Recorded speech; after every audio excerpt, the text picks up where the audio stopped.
हाँ जी दोस्तों, आज है सैंपल पेपर 7। इससे पहले हम 6 sample paper already cover up कर चुके हैं, जहां हमने सिर्फ और सिर्फ एमसीक्यू की प्रैक्टिस करी है। मैं बता चुका हूँ पार्ट ए और पार्ट बी आपका जो क्वेश्चन पेपर है, अकाउंट्स 12th वालों की मैं बात कर रहा हूँ। पार्ट ए और पार्ट बी में डिवाइड होता है पेपर। पार्ट ए में आपके 16 एमसीक्यू, पार्ट बी में आपके 4 एमसीक्यूज देखने को मिलते हैं, जिनको आपको प्रैक्टिस करना है। 20 मार्क्स आपके यहाँ पे कवर होते हैं। एक एमसीक्यू 1 नंबर का होता है, ठीक है। तो आज हमारा 7th सैंपल पेपर है, जहाँ पे हम दोबारा और ढेर सारे एमसीक्यू की प्रैक्टिस करेंगे, एक एक क्वेश्चन करेंगे, समझेंगे, ठीक है। डिटेल में शॉर्ट ट्रिक्स भी समझते हैं हम हर एमसीक्यू में। मैं कई सारे एमसीक्यू में शॉर्ट ट्रिक्स आपको बता देता हूँ, मैथमेटिकल या फिर कॉन्सेप्चुअल जो भी होती है।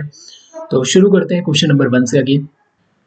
So this is our first question, जहाँ पे पार्ट ए दिया हुआ है, पार्ट बी मतलब ये और है, ठीक है। आपको बी वाला पार्ट करना है या तो ए वाला, डिपेंड्स ऑन यू। तो पहला क्वेश्चन करते हैं। बोलता है अतुल, बीना, सीता 3 पार्टनर है, जिनका रेशियो 8:7:5 है। देखो, क्वेश्चन को पूरा पढ़ने से टाइम वेस्ट है। आपके ना चील जैसी नजरें होनी चाहिए, आपको सिर्फ आपके काम की चीज पकड़ में आनी चाहिए। तो मैंने जैसे पकड़ा, 3 पार्टनर है, अतुल, बीना, सीता, जिनका रेशियो 8:7:5 है। दामिनी मैडम है यहाँ पे, एडमिट हो रही है as a new partner for 1/5 share के लिए, और she acquired entirely from Atul. अब देखो यार, यहाँ पे दामिनी जो आ रही है, अब उसको कुछ जो उसको हिस्सा मिलेगा वो इन तीनों से मिलना चाहिए, लेकिन यहाँ क्वेश्चन में साफ बोला हुआ है कि सिर्फ और सिर्फ अतुल भाई साहब हैं जो सेक्रीफाइस कर रहे हैं, अपने हिस्से में से दामिनी को दे रहे हैं। कितना?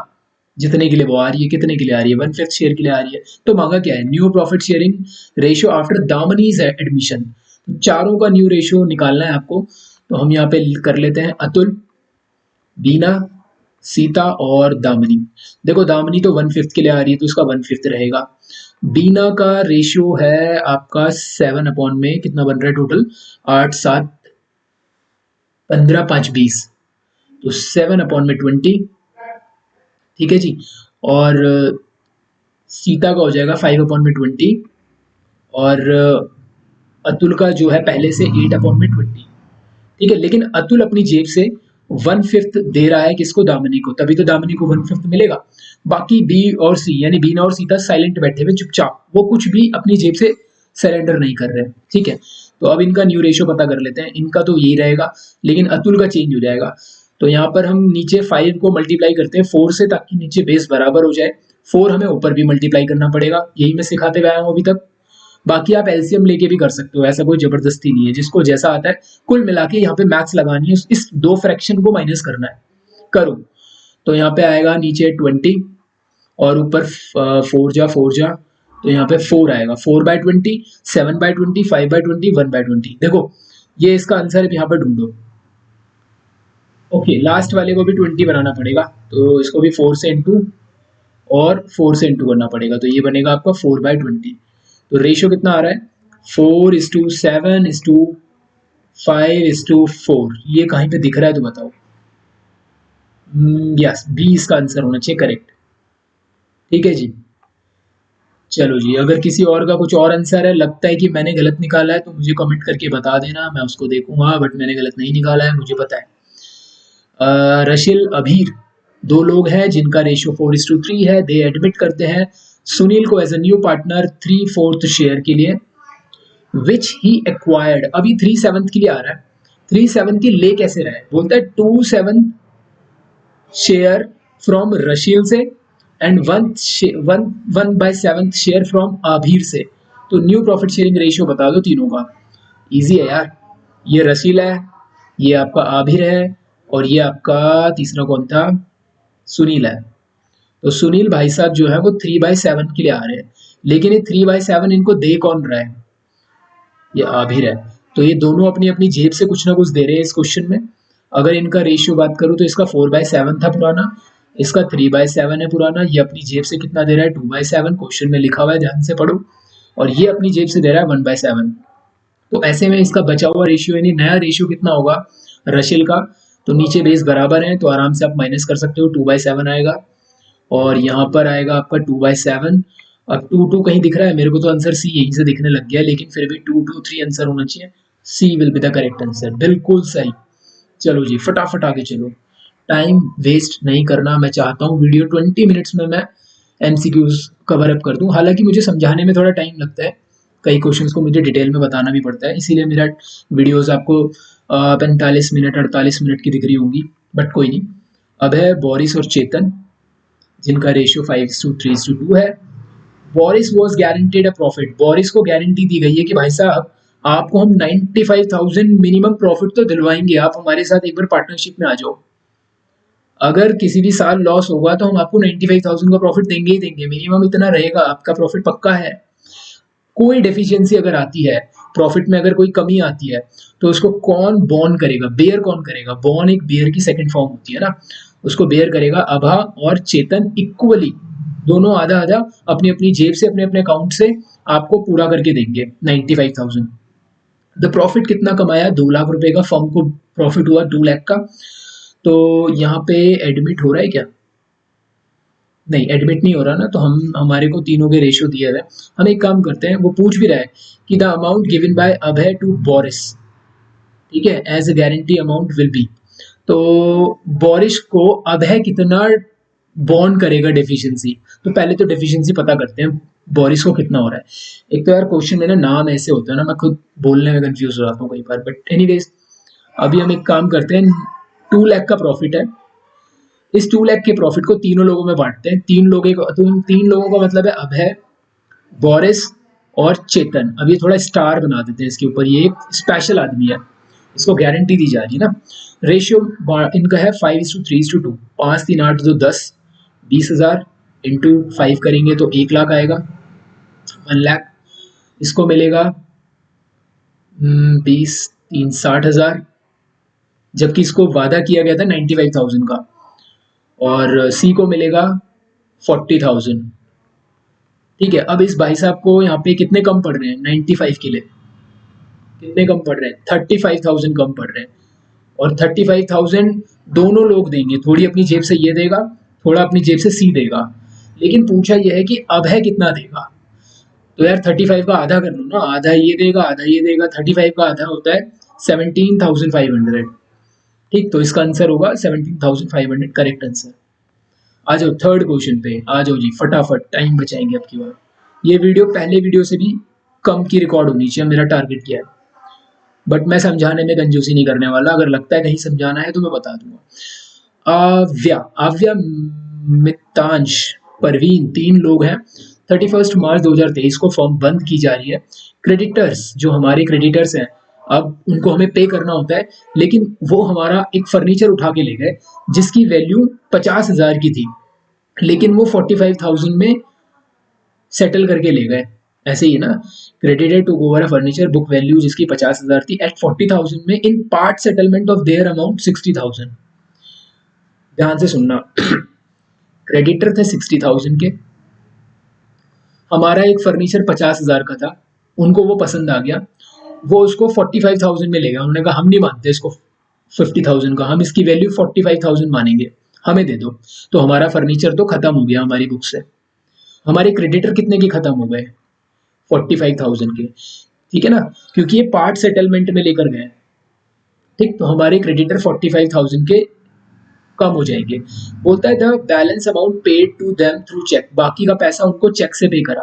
तो कितना? The amount paid through cheque से कितना अमाउंट पेड करा है, तो बताओ ये कितना बच रहा है? ऑब्वियस है ना, 15,000 रुपए बच रहे हैं, जो कि किससे पे करा होगा? चेक से, यानी बैंक से पे करा होगा हमने उसे। तो आंसर इसका डी होना चाहिए। क्वेश्चन पढ़ो प्यार से, समझो, जो मांग रहा है वो दे दो उसको, बस। जयराम जी की। लो जी, question number 4। Piyush, Rajesh, Avnish partner है जिनका प्रॉफिट शेयरिंग रेशियो इक्वल है।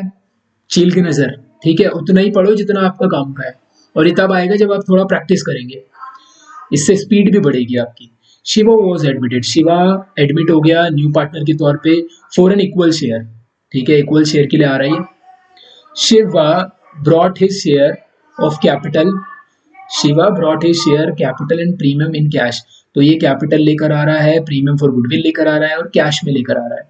The premium for goodwill amount will B divided amount, तो जो प्रीमियम फॉर गुडविल है, आपको पता होना चाहिए, जब भी कोई नया पार्टनर आता है तो वो गुडविल का जो प्रीमियम लाता है वो ओल्ड पार्टनर में बढ़ जाता है सेक्रीफाइस रेशियो में, ठीक है। तो यहाँ पे वो वही पूछ रहा है, तो ओल्ड पार्टनर में बटेगा और सेक्रीफाइस रेशियो में बटेगा, तो इसका आंसर बिल्कुल करेक्ट है, डी होना चाहिए।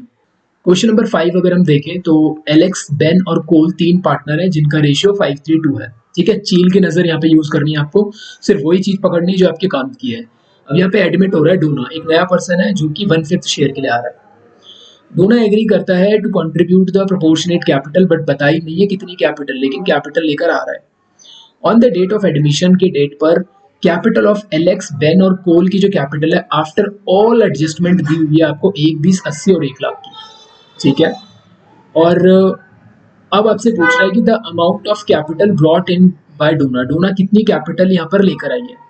तो कुछ सोचो यार, जो पूरे फर्म की कैपिटल है, ठीक है, उसका 1/5 ये कैपिटल लेकर आएगी, जो कि नहीं दिया हुआ हमें यहाँ पे, है ना। लेकिन हम इस पूरी जो पूरे फर्म की कैपिटल है वो, मतलब पूरे फर्म की कैपिटल कब, उसके आने के बाद, ये यार ये चीज याद रखना है आपको। तो खुद सोचो, इस पूरे फर्म की जो कैपिटल है उसका 1/5 यानी हम डोना की कैपिटल निकाल रहे हैं।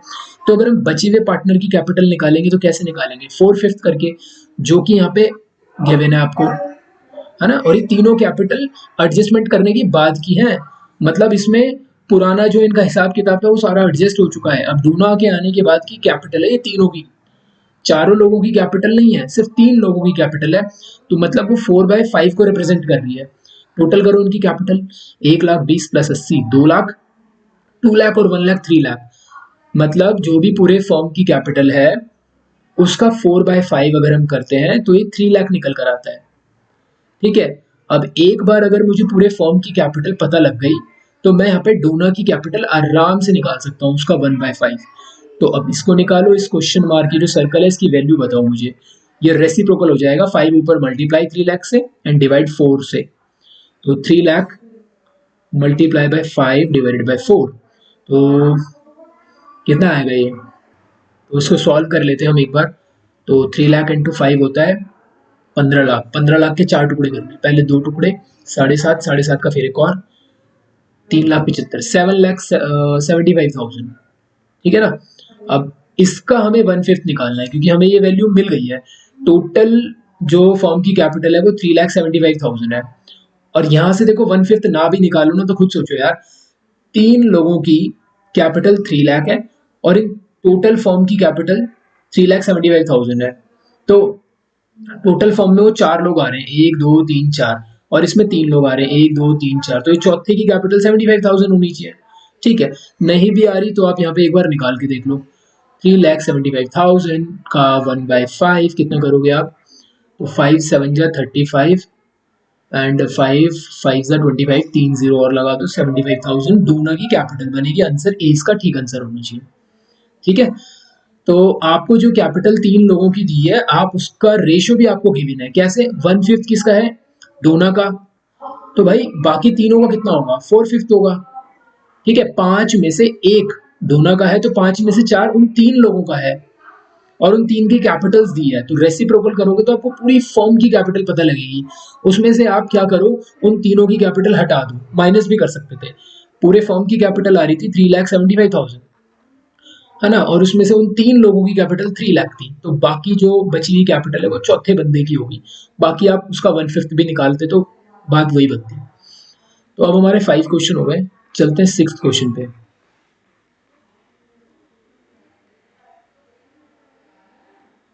लो जी, असर्शन बेस्ड आ गया, इसको बताओ आप करके। 2 स्टेटमेंट है, दोनों को इंडिविजुअली पढ़ते हैं। बोलता है each partner is a principal as well as agent for all other. Yes, बिल्कुल सही है, ये बात हमने पढ़ी है। As per the definition of partnership act, partnership business में be carried on by all the partners और any of them acting for all. Yes, ये भी बात सही है और ये इसका करेक्ट रीजन है, क्योंकि इसी रीजन से ही उनको एक दूसरे के एजेंट और प्रिंसिपल माना जाता है। ठीक है, क्योंकि वो एक दूसरे के लिए काम करते हैं और सभी फॉर्म के लिए काम कर रहे होते हैं। तो यही इसका रीजन है। That is also known as the mutual agency, है ना, ये एक फीचर है पार्टनरशिप फॉर्म का। तो बोथ करेक्ट है, और नोट नोट तो यहाँ पे दिख ही रहा है, तो इसने हमें बचा दिया, टाइम बचा दिया, तो इसका आंसर बी होगा, नहीं तो हमें छांटना पड़ता है ए और बी में से। तो both assertion A and B correct है, और रीजन करेक्ट एक्सप्लेनेशन है असर्शन का। लो जी, इसने हमारा टाइम बढ़िया बचा दिया। ये क्या आ गया, read the following hypothetical situation दी हुई है आपको 7 और 8 क्वेश्चन में। चलो एक क्वेश्चन को पढ़ के हमारे 2 क्वेश्चन हो जाने हैं, तो बढ़िया यार। अल्फा अल्फा नहीं है, अभा बबीता 2 पार्टनर है 2:1 के रेशियो में, और उनकी जो कैपिटल है वो 5 लाख और 10 लाख है। पार्टनरशिप डीड प्रोवाइड करती है इंटरेस्ट ऑन कैपिटल 10% का। फर्म ने प्रॉफिट कमाया 90,000 का, बिल्कुल सही है। आगे बोलता था amount of interest on capital to Abha, तो आभा का कैपिटल कितना है 5 लाख का 10% होता है 50,000, बिल्कुल ए करेक्ट आंसर है। बबीता शेयर इन प्रॉफिट, तो भैया प्रॉफिट यहाँ पे कितने का है 90,000 का। ठीक है, पहले तो आप पी एंड एल अप्रोप्रिएशन बना लो। तो जब आप पी एंड एल अप्रोप्रिएशन बनाओगे तो इसमें से सबसे पहले इंटरेस्ट ऑन कैपिटल हटाओगे, है ना। तो इंटरेस्ट ऑन कैपिटल 50,000 और 10 लाख का 10% 1 लाख, 1.5 लाख रुपए यहाँ से यूं ही हट जाएंगे। ठीक है, अब देखो 90,000 का प्रॉफिट है और अब 1.5 लाख रुपए आईयूसी है, तो प्रॉफिट तो इनका बच ही नहीं रहा। तो बबीता का जो प्रॉफिट है वो कितना होगा सी नील, उसको कोई भी प्रॉफिट नहीं मिलेगा क्योंकि प्रॉफिट बचा ही नहीं है, क्योंकि आपका डिविजिबल प्रॉफिट है ही नहीं, तो कैसे मिल जाएगा। समझ रहे बात को। ठीक है जी, अच्छा था क्वेश्चन, मजा आ गया। एक नया क्वेश्चन देखा, पिछले 5 सैंपल पेपर हम कवर अप कर चुके हैं, 5-6 सैंपल पेपर। ये थोड़ा सा अच्छा क्वेश्चन आया था, यूनिक सा उनके मुकाबले। 9th नंबर देखते हैं। अल्फा लिमिटेड ने इनवाइट करा एप्लीकेशन फॉर 50,000 इक्विटी शेयर 10 रुपए ईच और प्रीमियम पे, मतलब 10 का शेयर 13 रुपए पे, 30% 10 का 3 रुपए होता है। The whole amount was payable on application, सारा पैसा एप्लीकेशन पे आएगा, ठीक है। और एप्लीकेशन कितने की रिसीव हुई है 2.5 लाख शेयर्स की। कहाँ हमने 50,000 शेयर इशू करे थे और 2.5 लाख शेयर्स के लिए लोगों ने अप्लाई कर दिया, ठीक है। The company decided to allot the share on pro rata basis पे, ये सबको अलॉट कर देगी। द अमाउंट रिफंड कितना होगा ये बता दो। ऑब्वियस ही बात है भाई, 50,000 शेयर हमने मांगे थे कि हम 50,000 शेयर इशू कर रहे हैं, इतने का पैसा दे दो आप। लोगों ने 2.5 लाख शेयर्स के लिए अप्लाई कर दिया, तो अब इन 2.5 लाख लोगों को 50,000 शेयर दे दिए जाएंगे, बाकी 2 लाख शेयरों का पैसा वापस करा जाएगा।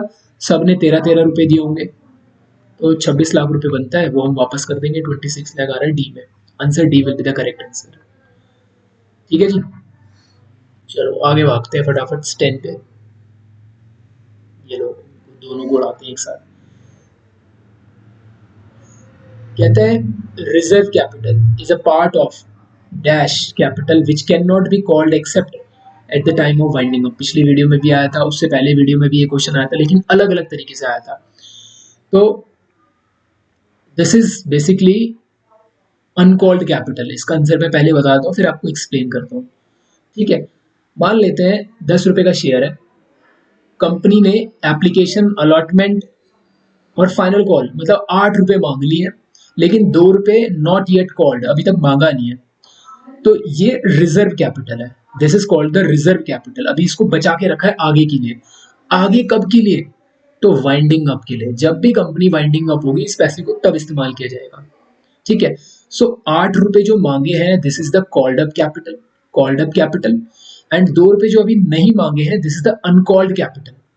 तो वो यही पूछ रहा है कि जो रिजर्व कैपिटल होती है वो किस कैपिटल का पार्ट होता है, तो अनकॉल्ड कैपिटल का, अनकॉल्ड कैपिटल का पार्ट होता है। ठीक है ना।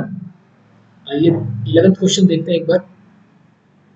लो भाई, जेनो लिमिटेड आ गई एक कंपनी, इन्होंने इशू करे 25,000 equity share 10 rupees each. The amount was payable है 4 रुपए 5 रुपए, तो 1 रुपए का होगा आपका फर्स्ट एंड फाइनल, तभी जाके इनका टोटल 10 बैठेगा। बात सही है। All share offered were applied for allotment, जितने भी शेयर ऑफर्ड हुए थे उन सबको हमने शेयर अलॉट कर दिए। All money due on allotment was except 1500 share. सारा money, all money due on allotment was received, सारा पैसा अलॉटमेंट का आ गया, सिवाय 1500 शेयर्स पे पैसा नहीं आया, अलॉटमेंट का पैसा नहीं आया, 5 रुपए नहीं आए 1500 शेयर पे। ठीक है, the share were forfeited immediately after allotment, allotment के तुरंत बाद इनको जब्त कर लिया। फर्स्ट एंड फाइनल कॉल अभी तक मेड ही नहीं हुई है, ये अभी तक कंपनी ने मांगा ही नहीं है इसको। ठीक है, अनकॉल्ड कैपिटल है ये। At the time of four feature के टाइम पर शेयर कैपिटल कितने से डेबिट हुआ, तो भाई 4 और 5 रुपए की ड्यू की एंट्री दिखा चुके हैं, हमने 4 रुपए और 5 रुपए से शेयर कैपिटल को क्रेडिट कर दिया था, तो फोरफिट के टाइम पे हम इसी 4 और 5 रुपए को डेबिट करेंगे। ठीक है, तो 9 रुपए से डेबिट करेंगे। शेयर हमारे फॉरफिट वाले 1500 है, तो 15 9 135, 135 और 2 जीरो और लगाओ तो 13,500 है हमारे ऑप्शन में। बिल्कुल सही, C will be the correct answer. ऐसे करना है क्वेश्चन को। ठीक, एक और 12th नंबर देखते हैं। एसर्शन अलग अलग पढ़ेंगे। Irredeemable debenture are known as a perpetual debenture, बिल्कुल सही बात है। इररिडीमेबल मतलब जिनकी रीपेमेंट नहीं होगी। परपेचुअल डिबेंचर भी वही होते हैं जिनकी पेमेंट नहीं होती, जो अनलिमिटेड टाइम के लिए, पूरी लाइफ टाइम के लिए इशू किए जाते हैं। दूसरा, the company does not give any undertaking for repayment of money borrowed by issuing such debenture, they are repayable on the winding up of a company और on the expiry of long period, बिल्कुल सही बात है ये भी अपने आप में, और ये इसका करेक्ट रीजन भी है। ठीक है, company does not give any undertaking for the repayment, मतलब कंपनी इसमें कोई आपको अंडरटेकिंग नहीं देती। अंडरटेकिंग का मतलब समझ लो एक तरीके से आपको कोई लिखित में नहीं देती, आपको लिख कर नहीं देती कि हम इसकी इस मनी को वापस रीपे करेंगे आपको। ठीक है, इसको कब रीपे किया जाता है, बेसिकली जब कंपनी वाइंड अप होती है या तो एक बहुत ही लॉन्ग टर्म का एक्सपायरी हो जाता है। ठीक, अब बहुत ही लॉन्ग टर्म का एक्सपायरी तो अब कभी होगा, बेसिकली वाइंडिंग अप ही इसमें कंसिडर किया जाता है कि वाइंडिंग अप, जैसे ही कंपनी वाइंडिंग अप होगी उसके बाद कंपनी इस पैसे को पे करती है, अदरवाइज पूरे अपने लाइफ ड्यूरेशन में कभी भी इस पैसे को पे नहीं करती। तो बोथ करेक्ट है और ये उसका करेक्ट रीजन भी है, तभी उसको इररिडीमेबल डिबेंचर भी कहा गया।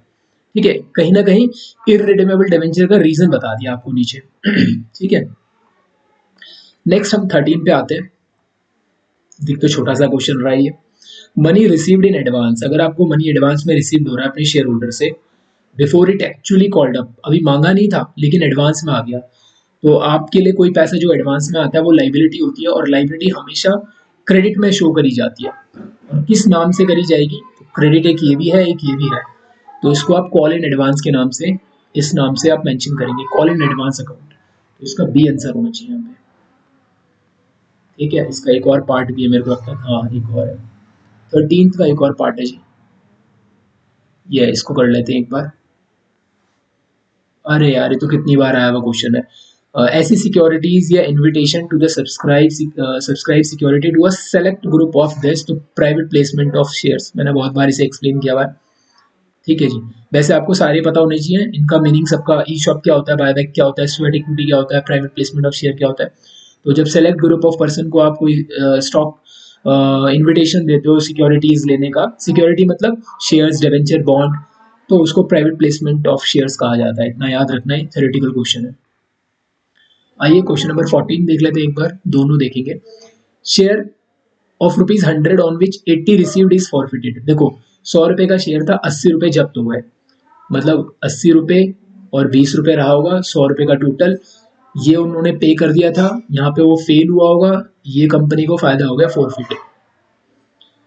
ठीक है, और non payment of final call, मतलब 20 रुपए का फाइनल नॉन पेमेंट रहा होगा। Minimum price the share can be री इशूड, मिनिमम प्राइस बताना है जिसपे वो री इशू कर सकते हैं, मैक्सिमम नहीं मिनिमम। तो देखो यार कंपनी को 80 रुपए का फायदा हुआ है ना, तो 100 रुपए का शेयर है, सोचो 100 रुपए का शेयर है, कंपनी 80 रुपए में ऑलरेडी फायदे में बैठी हुई है, तो कंपनी 20 रुपए का अगर शेयर इशू करती है, सोचो तो कंपनी को नुकसान कितने का होगा, 80 रुपए का, और ये 80 रुपए का नुकसान वो अपने फायदे से सेट ऑफ कर सकती है। तो मिनिमम वो 20 रुपीज तक गिर पड़ के अपने शेयर को री इशू कर सकती है। 20 से नीचे एक भी रुपए अगर वो कम में री इशू करेगी तो उसको नुकसान होना शुरू हो जाएगा, जो कि कंपनी नहीं चाहेगी। ठीक है, तो minimum price at which this share can be reissued is 20, the answer is D. ऐसे करना है। लो जी, इसका बी भी कर लेते हैं। शिव लिमिटेड ने फॉरफिट किए 500 शेयर 10 रुपए वाले, 7 पर शेयर वॉज पेड, 7 रुपए पेड हो चुके थे, तो 7 रुपए पेड हो चुके थे, 3 रुपए पेड नहीं हुए होंगे, 10 रुपए का ये शेयर है, ये 7 रुपए कंपनी फॉरफिट कर चुकी थी, 500 शेयरों की बात कर रहे हैं। द शेयर वॉज री इशूड, बाद में इसको दोबारा से री इशू करा 9 रुपीज पे, मतलब 1 रुपए के नुकसान पे। देखो फॉरफिट के वक्त ये 7 रुपए के फायदे में है, और नुकसान के वक्त ये 1 रुपए के नुकसान में है, तो नेट नेट 6 रुपए के फायदे में है। बट आपसे मांगा क्या है, कैपिटल रिजर्व में कितना पैसा जाएगा, कैपिटल रिजर्व में बेसिकली नेट नेट फायदा ही जाता है, तो 6 रुपए जाएगा, शेयर कितने 500, तो 3000 आएगा इसका आंसर। है कोई यहाँ पे क्या? हाँ जी, ए इसका करेक्ट आंसर है। सो क्वेश्चन नंबर 15 एक बार देखते हैं दोबारा। बोलते हैं डैन, एल्फ और फरहा तीन पार्टनर है जिनका रेशियो 5:3:2 है, और 1 अप्रैल 2023 को they decided to change the profit जो कि 2:3:5 है। ठीक है, यहाँ पर हम इनका गेनिंग और सेक्रीफाइस पता कर लेंगे, कौन गेन सेक्रीफाइस कौन कर रहा है, गेनिंग कौन कर रहा है। There existed a general reserve 90,000 का, इनकी बैलेंस शीट में एक जनरल रिजर्व है, और द पार्टनर ने डिसाइड किया not to distribute the general reserve, ये जनरल रिजर्व नहीं बांटेंगे, तो नेसेसरी जनरल एडजस्टमेंट एंट्री आपको बतानी है। तो हम जनरल रिजर्व को अपनी बुक से खत्म नहीं करेंगे, पहली बार हम इंटरनली उसका जो इफेक्ट आएगा इसको ना इंटरनली डिस्ट्रीब्यूट करके दिखाएंगे। ठीक है, कि गेनिंग वाले को उतने अमाउंट का हम कुछ कंपनसेट कर देंगे, सॉरी सैक्रिफाइस वाले को कुछ कंपनसेट करवा देंगे गेनिंग वाले से। ठीक है, कैसे देखना, पहली बात तो देखो तीनों का टोटल यहाँ पे कितना आ रहा है, 5, इधर भी आ रहा है, सेम ही आ रहा है 10 और 10। तो ऐसे केस में ना सेक्रीफाइस रेशियो निकालना बड़ा इजी होता है। जैसे 5 में से 2 घटा दो, अब सीधा 3, 3 में से 3 ये तो 0 है, और ये 2 में से 5 गया तो -3, सीधा ये गेन कर रहा है, ये सेक्रीफाइस कर रहा है। अब अपॉन में कितना आएगा, तो इनका टोटल 10 था, तो 3/10, और ये 3/10। इसकी जेब से निकालकर इसको हम कुछ पकड़ा देंगे। अब कुछ का मतलब क्या, जर्नल रिजर्व तो खत्म नहीं करना, लेकिन जर्नल रिजर्व वाली जितनी वैल्यू 90,000 को आप कंसिडर करो और उसका 3/10 निकाल दो, तो ये आएगा 27,000। बस इसी को इंटरनली एडजस्ट करवा दो, जर्नल रिजर्व नहीं छेड़ना। अगर जनरल रिजर्व छेड़ने को बोलेगा तो फिर तो जनरल एंट्री जो लगेगी उसमें जनरल रिजर्व का भी जिक्र होगा। बट अभी क्या हुआ, डेन डेन जो सेक्रीफाइस कर रहा है उसको मिलेगा, तो जब किसी पार्टनर को कुछ मिलता है तो उसका अकाउंट क्रेडिट होता है, और जिसकी जेब से निकलेगा उसका अकाउंट वहां पे डेबिट होगा। तो Farah account debit to Dan, कितना, 27,000, 27,000। इस तरीके से करना है। अब ढूंढो यहाँ पे कहाँ है, देखो तीसरे नंबर पे मुझे सी नंबर पे दिख रहा है, Farah capital account to Dan's capital account 2727, तो इसका आंसर सी होने वाला है। ठीक है, नीचे क्या था, फरहा टू डैन ये भी था, बट अमाउंट 90 नहीं लेना है आपको, अमाउंट 27 लेना है। सेम अगर गुडविल भी होती है, कई सारे केसेस में हमने देखा है ना, अभी पिछले वीडियोस में गुडविल भी दे देता है वो, तो वो भी सेम ऐसी ट्रीटमेंट की जाती है उसकी। लो जी, लास्ट क्वेश्चन है 16 नंबर का। 16 क्वेश्चन होते हैं हमारे पार्टी में, तो ए इसका देख लेते हैं फटाफट। अनुज, दिव्या, बॉबी, तीन लोग हैं जिनका रेशियो 3:2:1 है। बॉबी रिटायर हो रहा है, यहाँ पे बॉबी बोले तो तीसरा पर्सन ये रिटायर हो रहा है। The new profit sharing ratio Anuj, Divya after Bobby, इन दोनों का ये है। आपसे पूछ रहे हैं गेनिंग रेशियो। ऑब्वियस ही बात है, जब बॉबी जा रहा है तो वो इन दोनों को कुछ ना कुछ अपना हिस्सा बांट के जाएगा। ठीक है, तो आपको वही बताना है अपना हिस्सा वो इन दोनों को किस रेशियो में देकर गया है। आपको न्यू रेशियो ऑलरेडी गिवन है, तो सिंपल आप अनुज और दिव्या का गेनिंग रेशियो पता लगाना चाहते हैं, तो न्यू रेशियो माइनस ओल्ड कर देंगे आप। 5/8, कितनी बार हमने ये क्वेश्चन कर लिया, 3/8 माइनस माइनस ओल्ड बता दो, 3/3 2 5 और 1 6, 3/6, और ये आ जाएगा तुम्हारा दिव्या का 2/6। अब इसको सीधा मल्टीप्लाई कर लेता हूँ, 48 बनेगा, और क्रॉस मल्टीप्लाई 30 और 24, तो 6 बनेगा। ठीक है, और यहाँ पे आएगा 48 और 3 6 18 और 2, यहाँ पे 2 आएगा, तो 6:2 आ रहा है। इसको और काट लेते हैं, 2 1 जा 2 3 जा, 3:1 है कहीं पे। यस, सी इसका करेक्ट आंसर है। आओ जरा बी भी देख लेते हैं एक बार। इसका बी यानी लास्ट क्वेश्चन है ये, पार्ट ए हमारा कंप्लीट हो जाएगा, जो हमारी बुक 1 और बुक 2 से रिलेटेड होती है ना, पार्टनरशिप और कंपनी वाली बुक। तो मीता, वीना, अतुल के 3 रेशियो दिए हुए हैं 3:1। अतुल भाई साहब यहाँ पे टाटा बाय बाय करके जा रहे हैं, and his share was taken over by Meeta and Veena. इस बार देखो गेनिंग रेशियो ऑलरेडी दिया हुआ है, मीता और वीना अतुल से जो ले रहे हैं उसका हिस्सा वो 1:4 में ले रहे हैं, 1:4 में। द न्यू रेशियो आपको बताना है, तो देखो न्यू रेशियो कैसे बताएंगे। यहाँ पे मीता और वीना 2 लोग बचेंगे, है ना, और यहाँ पे इसका जो पुराना रेशियो है 3/6 है, इसका है 2/6।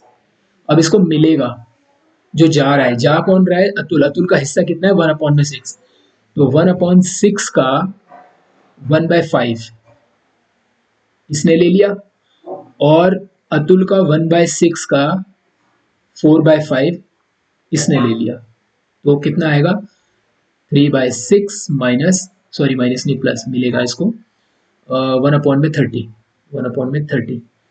और इधर हम देखें तो 2/6 प्लस 4/30, 4/30।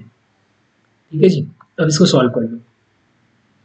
तो यहाँ पे इस 6 में हम 5 से मल्टीप्लाई करते हैं तो बेस बराबर हो जाएगा, ऊपर भी 5 से मल्टीप्लाई करेंगे, 15 और प्लस 6 16 आएगा यहाँ पे, 16/30। देखो मेरे को तो ना बी लग रहा है ऑप्शन, क्यों? क्योंकि 16 है, 16 का जो अगर हम सिंप्लीफाई करेंगे तो 8 ही कट के आएगा ना। हालांकि 2 भी हो सकता है, बट एक रिस्क लेने की बात कर रहा हूँ। यहाँ पर 30, क्योंकि यहाँ पे हम 5 से इंटू कर देंगे, ऊपर भी हमें 5 से इंटू करनी पड़ेगी, तो 10 आएगा, 10 प्लस 4 14, तो 16:14। और इसको काटेंगे, 2 7 जा 2 8 जा, कहाँ है आंसर इसका? बी इसका आंसर है, पहले ही बता दिया था, अब भी आपको बता दिया, 8:7। ठीक है, पार्ट ए हमारा खत्म। अब चलते हैं हम अपने पार्ट बी के अंदर। बहुत बढ़िया, बहुत अच्छी स्पीड के साथ हम काम कर रहे हैं। कोई मुझे बताएगा पार्ट बी कहाँ से शुरू होता है हमारा एमसीक्यू? 27 नंबर से। ठीक है, जो वीडियोस देख रहे हैं उनको पता लग चुका होगा, आदत बन चुकी होगी, एक हैबिट आ चुकी है। अब हम वहीं पहुंचेंगे सीधा, अटैक इसी पे ही करेंगे सीधा। ठीक है, तो इसको देख लेते हैं। क्वेश्चन नंबर 27 हमारा बोलता था क्विक रेशियो आपको गिवन है कितना? 1:2, यानी 1:2 क्विक रेशियो।